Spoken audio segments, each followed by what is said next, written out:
사랑하는 서울교회 성도님들 반갑습니다. 오늘은 4월 19일 월요일입니다. 오늘도 말씀과 함께 동행하는 그런 귀한 하루가 되기를 소망합니다. 기도하겠습니다. 하나님 아버지 감사합니다. 우리를 사랑하여 주시고 하나님의 은혜 가운데 품어주신 것 너무나도 감사를 드립니다. 어제 주일 하나님 앞에 예배를 드리고 오늘 이번 한 주간을 또한 살아갑니다. 하나님, 그러나 매일매일의 삶 가운데 우리가 하나님의 말씀의 꼴을 먹으며 살게 하여 주시고 그 말씀을 들으며 순종하며 결단하며 삶을 살아가는 우리 모두가 되게 하여 주시옵소서. 감사를 드립니다. 예수님의 이름으로 기도드리옵나이다. 아멘. 오늘 볼 하나님의 말씀은 출애굽기 7장 1절에서 13절까지의 말씀입니다. 함께 말씀 보도록 하겠습니다. 여호와께서 모세에게 이르시되 볼지어다 내가 너를 바로에게 신같이 되게 하였은즉 내 형 아론은 내 대언자가 되리니 내가 내게 명령한 바를 너는 내 형 아론에게 말하고 그는 바로에게 말하여 그에게 이스라엘 자손을 그 땅에서 내보내게 할지니라. 내가 바로의 마음을 완악하게 하고 내 표징과 내 이적을 애굽 땅에서 많이 행할 것이나 바로가 너희의 말을 듣지 아니할 터인즉 내가 내 손을 애굽에 뻗쳐 여러 큰 심판을 내리고 내 군대 내 백성 이스라엘 자손을 그 땅에서 인도하여 낼지라. 내가 내 손을 애굽 위에 펴서 이스라엘 자손을 그 땅에서 인도하여 낼 때에야 애굽 사람이 나를 여호와인 줄 알리라 하시매 모세와 아론이 여호와께서 자기들에게 명령하신 대로 행하였더라. 그들이 바로에게 말할 때에 모세는 80세였고 아론은 83세였더라. 여호와께서 모세와 아론에게 말씀하여 이르시되 바로가 너희에게 이르기를 너희는 이적을 보이라 하거든 너는 아론에게 말하기를 너희의 지팡이를 들어서 바로 앞에 던지라 하라. 그것이 뱀이 되리라. 모세와 아론이 바로에게 가서 여호와께서 명령하신 대로 행하여 아론이 바로와 그의 신하 앞에 지팡이를 던지니 뱀이 된지라.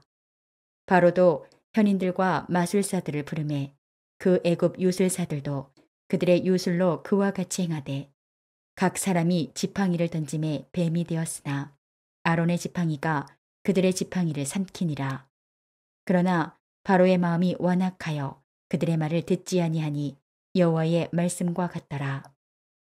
우리는 앞에서 바로에게 하나님의 말씀을 전했으나 거절당하는 모세와 아론의 모습을 우리는 보게 되었습니다. 그리고 설상가상으로 동족들로부터 이스라엘 민족으로부터 원망까지 들으며 낙심했던 모세의 모습을 우리는 보았습니다. 하나님은 지금 그런 모세에게 힘과 용기를 주시는 말씀을 오늘 본문에서는 해주고 있습니다. 인간의 눈으로 보면 바로, 애굽의 왕 바로와 모세를 비교하면 바로는 세상에서 가장 강한 자였습니다. 그러나 모세는 그저 노예 민족의 대표로 나선 오늘 7절 말씀에서 이야기하는 것처럼 80세의 노인일 뿐이었습니다. 그러나 하나님은 모세가 바로 앞에서 신적 존재가 되게 하시고 아론은 그 신의 대언자가 되게 했다라고 그렇게 선언하고 있습니다. 바로가 왕이라면 모세는 신이었습니다.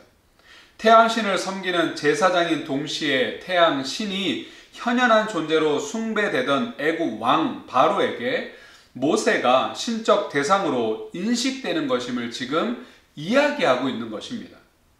즉 지금 하나님은 모세를 위로하고 있습니다. 용기를 주고 있습니다. 그래서 바로는 모세를 이길 수가 없다라고 하는 것을 하나님은 강력하게 지금 이야기해 주고 있는 것이죠.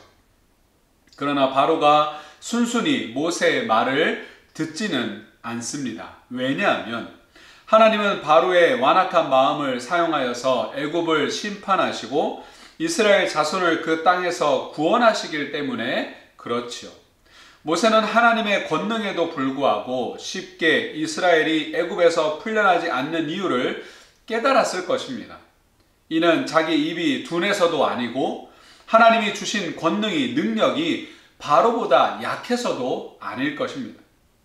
이 과정을 통해서 이스라엘 민족을 출애굽 구원하실 뿐 아니라 애굽을 심판하시고 애굽 민족, 애굽 사람들에게 하나님이 어떠한 분인지를 알리려 하시기 때문이었다라고 하는 것이지요. 이에 모세는 아론과 함께 그 말씀에 순종하는 것입니다. 저와 여러분들도 오늘 하루를 살아갈 때에도 세상에서 살아갈 때 여러 어려움을 당하고 우리가 생각하고 계획하는 것처럼 일이 잘 풀리지 않는 경우가 비일비재하고 많지만 그 모든 것이 하나님의 주권, 결국 주님의 뜻을 이루는데 사용됨을 우리는 믿고 그 주권 아래 우리는 삶을 살아감이 필요하다라고 하는 것입니다.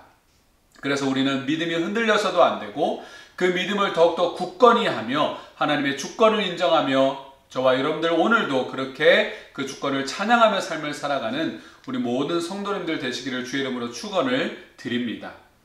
이제 모세와 바로의 첫 번째 대결이 이루어집니다. 하나님은 바로 앞에서 아론의 지팡이를 던져서 뱀이 되게 하라고 그렇게 명령합니다. 하지만 애굽의 술사들 역시 같은 일을 행할 수 있었는데 우리가 결과를 다 알고 있죠. 하나님의 능력은 세상의 지식이나 능력보다 훨씬 더 강하다라고 하는 것을 이 결과를 통해서 더욱더 드러나는 결과가 만들어지게 됩니다. 그러나 이 정도로는 바로의 마음을 돌이킬 수 없었는데 이는 사실 이미 하나님이 말씀하신 대로 되고 있는 것이었죠. 현실적으로 우리가 복음을 전해도 사람들이 듣지 않는 것 같습니다. 어렵습니다. 그러나 이는 모두 하나님의 섭리 안에 있기에 우리는 그 모든 전함이 실패가 아니다라고 하는 것을 우리는 믿어야 된다라고 하는 것이죠. 당장은 무시당하는 것 같고 의도했던 대로 일이 풀리지 않을 수 있습니다. 그러나 낙담하고 하나님께 크게 쓰임 받는다라고 하는 것, 이것은 중요한 것은 우리의 일에 있어서 성공이 아니라 하나님 앞에 우리가 순종했냐 안 했냐 이것이 중요하다라고 하는 것이죠. 우리 눈앞의 현실이 어떠하든지 끝까지 순종하기로 저와 여러분들 결단하며 끝까지 그 믿음을 지키며 삶을 살아가는 우리 모두가 되기를 소망합니다. 우리는 하나님께 순종하려 노력하는데 일이 잘 풀리지 않고 어려움만 당한다고 불평할 때가 너무나도 많이 있습니다. 또 말씀을 따르는 우리와 세상의 지식을 따르는 불신자들이 별다른 차이가 없어 보일 때도 너무나도 많이 있습니다. 하지만 하나님은 우리가 겪는 어려움과 실패도 하나님께서는 사용하신다라고 하는 것이죠. 중요한 것은 당장의 내 인생 가운데 성공이냐 실패가 아니라 하나님께 순종했느냐 아니냐라고 하는 것입니다. 우리는 오직 순종할 뿐이요 하나님은 그런 우리를 사용해서 그 영광을 나타내실 거라 믿습니다. 그럴 때 하나님께서는 우리를 또한 세상 가운데 높여주실 거라 믿습니다. 오늘도 그러한 믿음의 발걸음을 내딛는 우리 사랑하는 모든 성교회 성도님들이 다 되시기를 주의 이름으로 축원을 드립니다. 기도하겠습니다. 하나님 아버지 감사합니다. 우리의 믿음의 발걸음은 그 폭도 좁고 또한 그 발걸음의 모든 것들로 인해서 큰 변화가 나타나지 않는 것처럼 우리는 그렇게 인식하며 낙심하고 낙담할 때가 너무나도 많이 있습니다. 그러나 하나님께서는 그 모든 것들을 통해서 우리의 작은 그 발걸음을 통해서 하나님께서는 영광 받으시고 많은 사람들 앞에 그 영광을 드러내실 것이라 믿습니다. 하나님 우리가 그 믿음을 가지고 우리의 믿음의 작은 발걸음을 내딛게 하여 주시고 하나님 두려워하는 것이 아니라 낙심하는 것이 아니라 담대함으로 그 믿음의 발걸음을 내딛는 우리 모두가 되게 하여 주시옵소서. 감사를 드립니다. 예수님의 이름으로 기도드리옵나이다. 아멘. 계속해서 묵상하시고 기도하시고 귀한 하루 보내시는 우리 모든 성교회 성도님들 하루가 되시기를 소망합니다. 감사합니다.